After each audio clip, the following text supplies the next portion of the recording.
You know, I used to think that when you get to heaven, you'd know everything there is to know, that you'd have it all figured out. I used to think that I would know God completely, all my questions would be answered. I think I'd be a little disappointed. Not because I'm in heaven, not because there's God, but if I can wrap my mind around God, if I can put him in a box and understand him, to me that's not the God I want to serve. See, I think when we get to heaven, it's not so clear and simple that all of a sudden we've got it all answered. I think that we get to spend eternity knowing God, an eternity of getting to know who he is. The Bible talks about these angels that stand around the throne of God and they cry out, "Holy, holy is the Lord God Almighty." Now, what happens when they're done?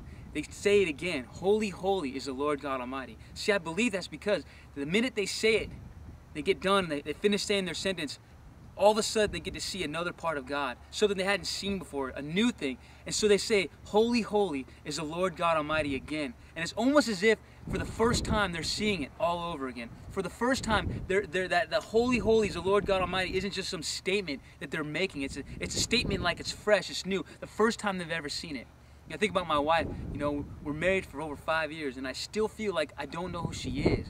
Now, I know a lot about her, and I know who she is, but there's more to learn. And I believe that when we go to heaven, that we're not going to have this all-knowing, all of a sudden, I know and understand everything there is to know, but it's going to be about learning and knowing God for eternity.